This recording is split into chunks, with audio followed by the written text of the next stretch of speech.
بسم الله الرحمن الرحيم. الله لا إله إلا هو الحي القيوم لا تأخذه سنة ولا نوم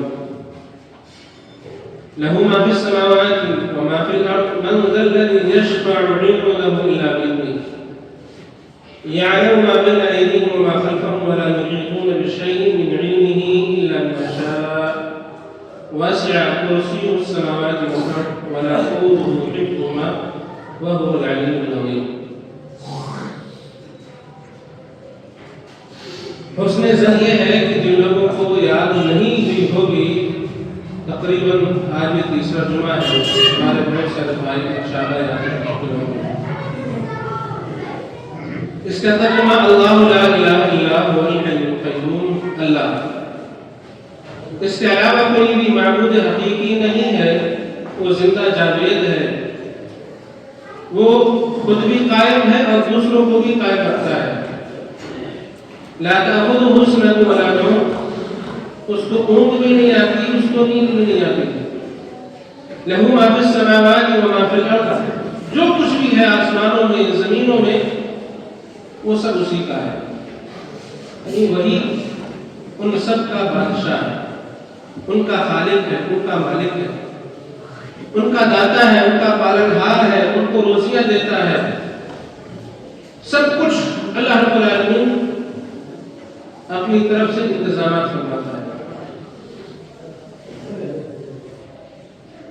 من ذا الذی یشفع عنده الا بإذنہ، کون ہے؟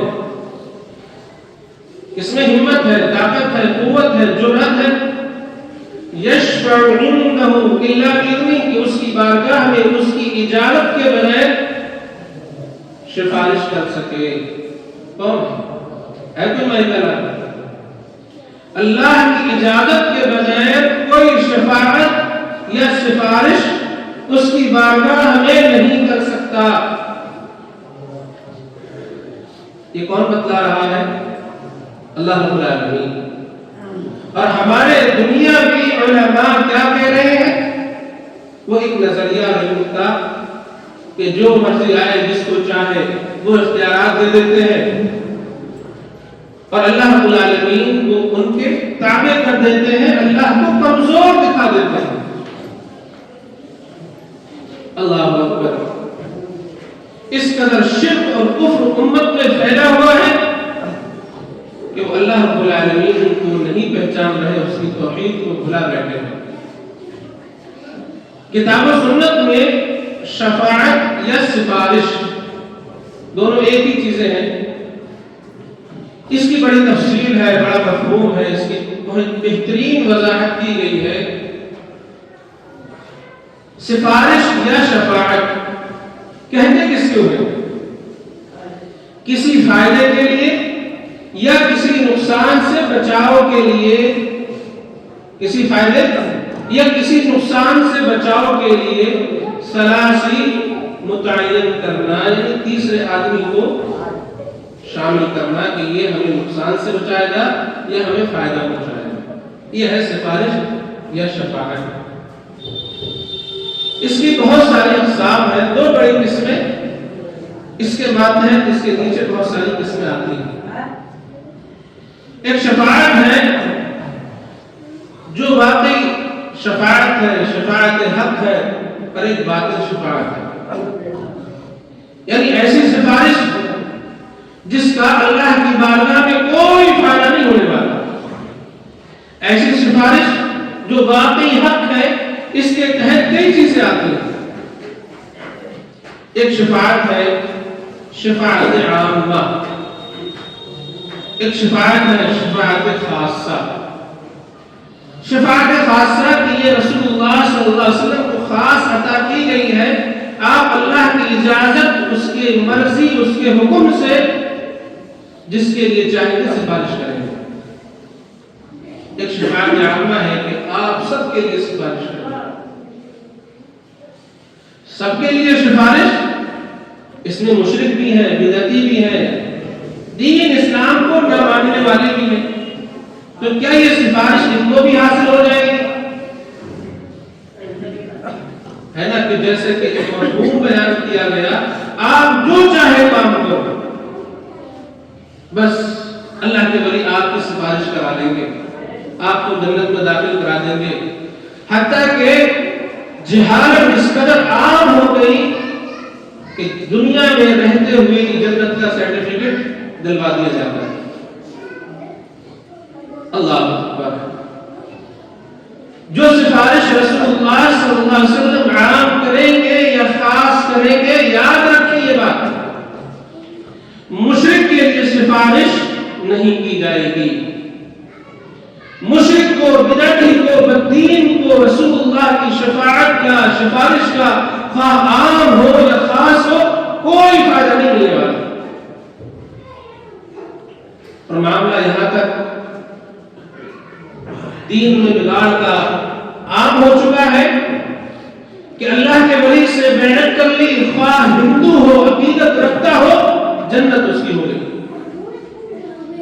دو نظریات ہیں، ایک نظریہ ہے وہ جو اللہ اور محمد رسول اللہ کی تعلیمات کے مطابق ہے، ایک نظریہ وہ ہے جو عام ہے، جو جس کے من میں آتا ہے دین بنا کر کے امت کے سامنے پیش کر دیتا ہے، اور جاہل لوگ اس کے پیچھے ہوتے ہیں، اس کو اللہ کا ولی مان رہے ہوتے ہیں، اس کو بہت بڑا علامہ اور مفتی علامہ الدہر مان رہے ہوتے ہیں، اور لوگ اس کے پیچھے ہوتے ہیں، وہ جو کچھ بھی اس نے کہا ہے اس کو صحیح مان رہے ہوتے ہیں، غلط کا تصور ہی نہیں ہے۔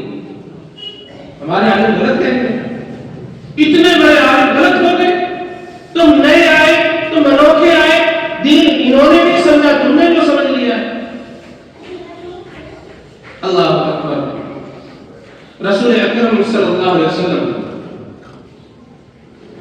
ارشاد فرماتے ہیں، میدان محشر ہے، قیامت قائم ہو چکی ہے، میدان محشر میں سب لوگ جمع ہیں، حاضر ہیں، ہر ایک بے انتہا پریشان ہے، بے انتہا سخت گرمی ہے۔ اللہ اکبر۔ حتیٰ کہ انبیاء علیہ السلام بھی پریشان ہے، نبی اللہ کے مقرب ترین بندے پریشان ہیں، عام لوگوں کا کیا حال ہوگا؟ تمام لوگ جو اس وقت موجود ہیں کوشش کریں گے ہر نبی کے پاس جانے کی، وہاں جائیں گے، سیدنا آدم علیہ السلام کے پاس آئیں گے، آپ ہمارے باپ ہیں، آپ سے ہم نے وجود لیا ہے، آپ سے نسل انسانی چلی ہے، ہم آپ سے صرف یہ گزارش کر رہے ہیں کہ اللہ حساب کتاب شروع کر دے۔ کیا کرے؟ جنت میں نہ بھیجے، جہنم میں نہ بھیجے، صرف حساب کتاب شروع کر دے۔ یہ میدان محشر کی سختی اب برداشت نہیں ہو رہی ہے۔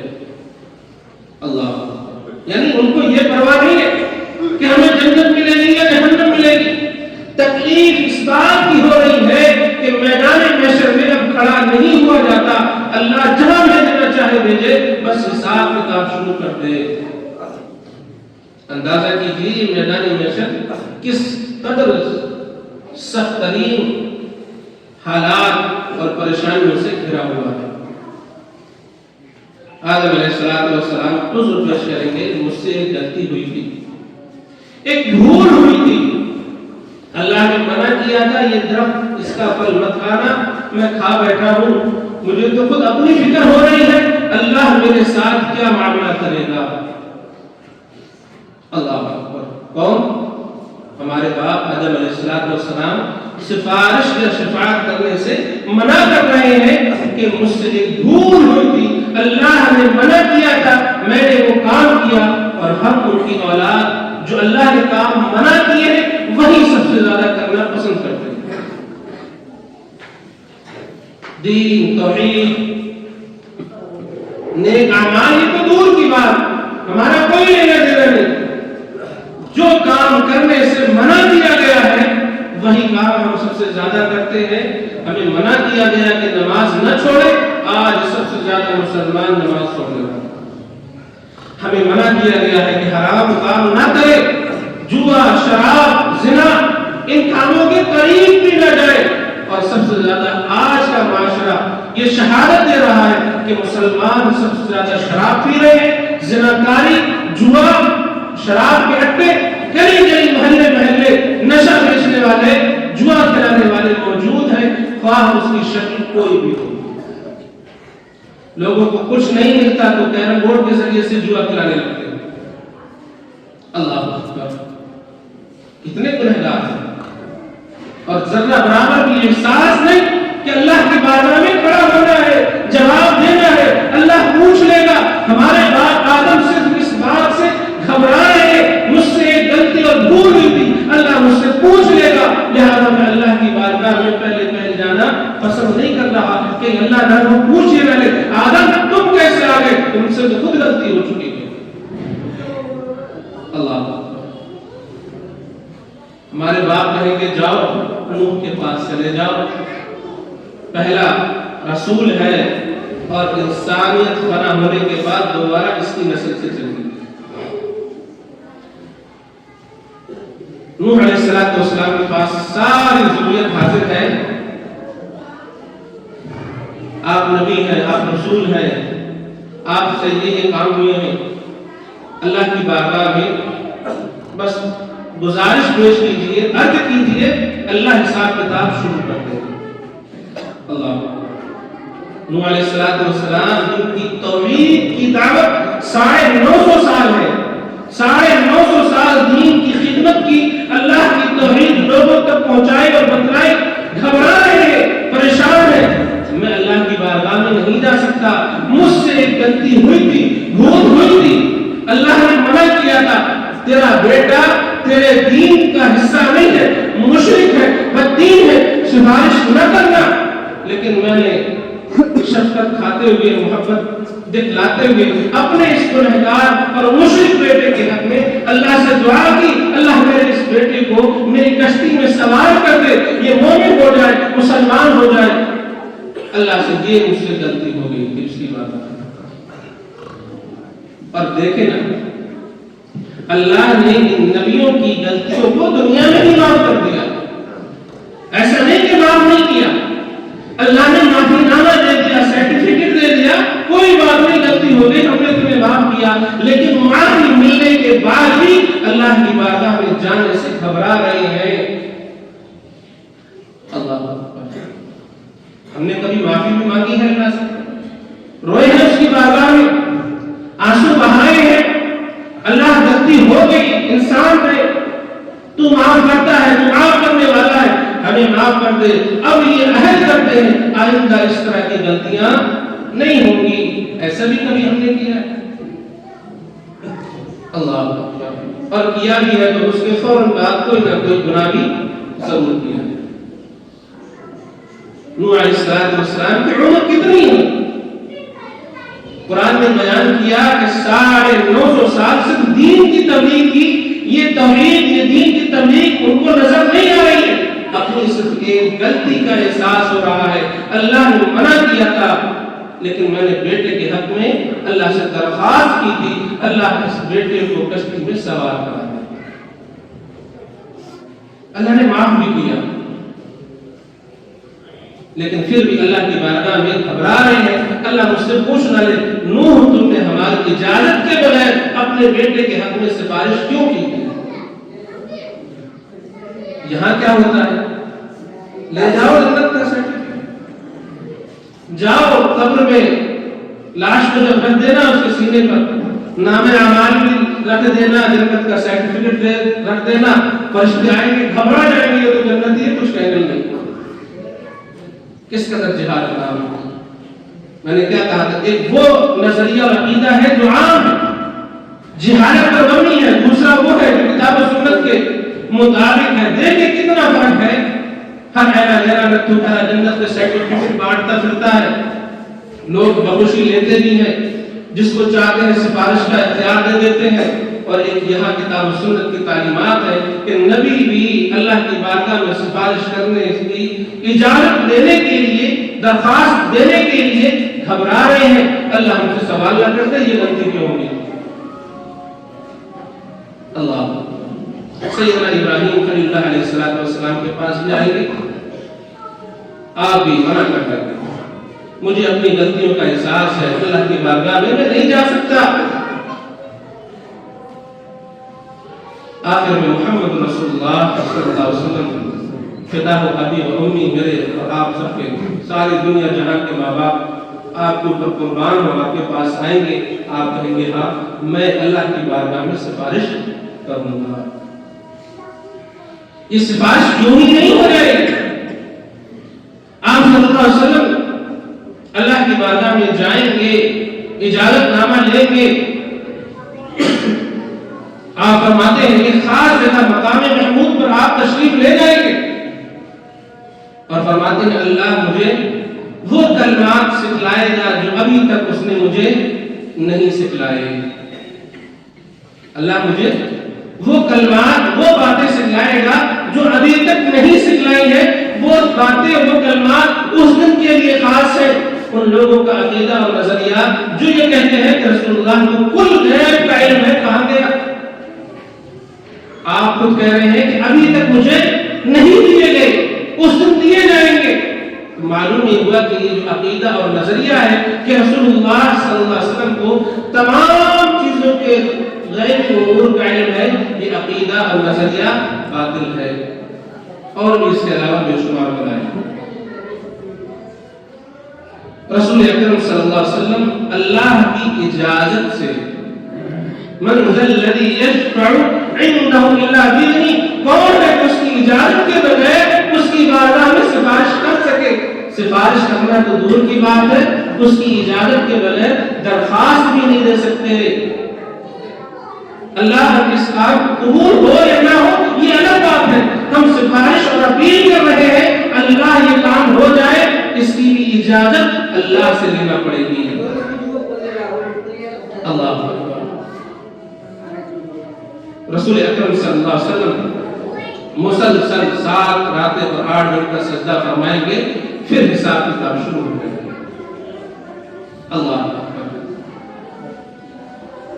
سفارش جن کے حق میں قبول ہونی ہے ان کے لیے 3 چیزیں ضروری ہیں۔ پہلی چیز، جس کے لیے سفارش کی جا رہی ہے، جس کے لیے سفارش کی جا رہی ہے اللہ اس سے راضی ہو۔ اگر اللہ راضی نہیں ہے تو سفارش کا کیا فائدہ؟ اللہ رب العالمین نے سورہ انبیاء میں ارشاد فرمایا وَلَا يَشْفَعُونَ إِلَّا لِمَنِ ارْتَضَىٰ، اللہ کی اجازت کے بغیر سفارش، اس اللہ کی مرضی کے بغیر سفارش بھی نہیں کر سکیں گے، یعنی اللہ جن سے راضی ہے انہی کے حق میں سفارش قبول کی جائے گی۔ جو سفارش کر رہا ہے اس کی اجازت اللہ نے دی ہو۔ من ذا الذی یشفع عنده الا باذنہ، کون ہے جو اس کی اجازت کے بغیر سفارش نہیں کر سکے؟ معلوم یہ ہوا جس کے لیے سفارش کی جا رہی ہے یا جو سفارش کر رہا ہے اللہ نے اس کی اجازت اس کو دی ہو۔ تیسری چیز کہ جس کے لیے سفارش کی جا رہی ہے، سفارش جس کے حق میں کی جا رہی ہے، اللہ اس سے راضی بھی ہو، اس کی اجازت بھی دی ہو کہ ہاں میں اس سے راضی ہوں، اس کے حق میں سفارش کی جانی چاہیے۔ اللہ اکبر۔ لیکن مشرک، بدعتی، بددین کے حق میں کوئی بھی سفارش قبول نہیں کی جائے گی۔ سورہ نجم پڑھیں وَكَمْ مِن مَلَكٍ فِي السَّمَاوَاتِ، کتنے ہی آسمانوں میں فرشتے ہیں کہ جب تک اللہ اجازت نہ دے گا سفارش نہیں کر سکیں گے۔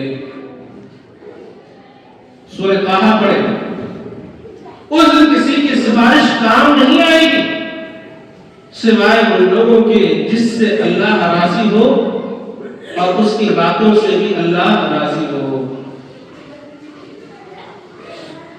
معلوم یہ ہوا کہ سفارش کے لیے کچھ شرطیں ہیں، ہر ایک کے حق میں سفارش نہیں کی جائے گی۔ شفاعت عامہ اور شفاعت خاصہ۔ اللہ رب العالمین رسول اکرم صلی اللہ علیہ وسلم کو اجازت دے گا کہ آپ جس کے لیے چاہیں بلا حساب و کتاب جنت میں جانے کی سفارش کر سکتے ہیں، اور تقریباً 70,000 کی تعداد میں اہل جنت ہوں گے جو بلا حساب و کتاب آپ کی سفارش سے جنت میں جائیں گے۔ ایک سفارش یہ ہے کہ جن کے حق میں جنت بعد میں ملے گی لیکن پہلے فیصلہ ہو گیا ہے کہ یہ جہنم میں جائیں گے، اللہ اجازت دے گا عام مومن مسلمان مرد و عورتوں کو، اللہ کے ولیوں کو، نیک لوگوں کو، آپ ان کے حق میں سفارش کریں، اللہ ان کو جنت دے دے، اللہ ان کی سفارش سے جن لوگوں کو جنت دے گا وہ جہنم میں نہیں جائیں گے۔ ایک سفارش یہ ہوگی کہ لوگ جہنم میں جا چکے ہیں، اللہ اجازت دے گا کہ آپ ان کے حق میں دعا کریں، اللہ ان کو جہنم سے نکال کر کے جنت میں داخل فرما دے۔ ایک سفارش یہ ہے جو دنیاوی اعتبار سے ہے،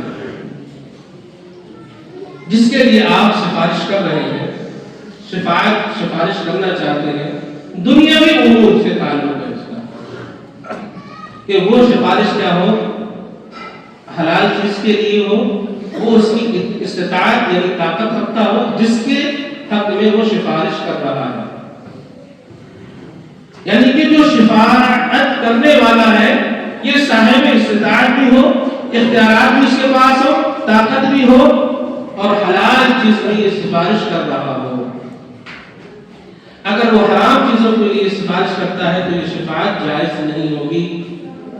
رسول اکرم صلی اللہ علیہ وسلم کی بارگاہ میں مقدمہ آیا، ایک عورت نے چوری کی، واقعہ مشہور ہے، رسول اللہ کے پاس آئے، اللہ کے رسول اس کی سزا کو معاف یا کم کر دیا جائے، بڑے قبیلے اور خاندان کی عورت ہے، آپ کی بارگاہ میں سفارش کی گئی اور آپ نے اس کو رد فرما دیا۔ کیوں؟ یہ اللہ کی حدود میں سفارش کی جائز نہیں۔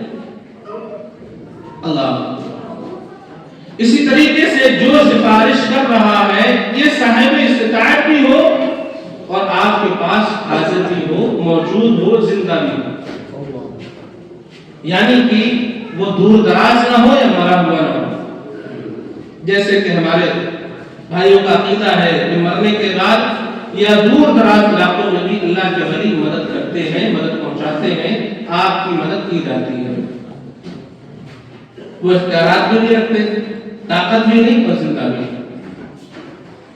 زندہ بھی ہونا، طاقت بھی ہونا، اختیارات بھی ہونا، یہ چیزیں شرط ہے۔ اگر آپ سے کوئی یہ کہے میرے حق میں سفارش کرو اور آپ اس وقت دور دراز ہے علاقے میں اور آپ یہ بلا وسائل، یہ آج یاد رکھتے وسائل، کیونکہ آج وسائل لامحدود ہیں، آپ موبائل سے بھی بات کر سکتے ہیں، ٹیلی گرام بھی بھیج سکتے ہیں، ان چیزوں کا استعمال کے بغیر آپ کوئی کام کرائیں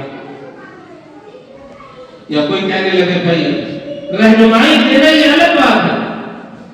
لوگ رہنمائی کو سفارش سمجھ لیتے ہیں جو ان کا غلط نظریہ ہے، اس کو ثابت کرنے کے لیے۔ معلوم یہ ہوا کہ سفارش اللہ رب العالمین کی اجازت، اس کی مرضی کے بغیر کوئی نہیں کر سکتا۔ حتیٰ کہ ہم نے حدیث مبارک سنی اور پڑھی، نبی بھی اللہ کی اجازت اور اس کی مرضی کے بغیر اللہ کی بارگاہ میں سفارش کا اختیار نہیں رکھتے۔ پھر دوسرے لوگ تو الگ بات ہے، جن کو دنیا والوں نے مقام اور مرتبے دیے ہیں اور اس میں بہت زیادہ انہوں نے غلط نظریات، عقائد اور قصے کہانیوں کو گھسیڑ دیا ہے، کر کے اپنا عقیدہ ثابت کرنے کی کوشش کی ہے۔ من ذا الذی یشفع عنده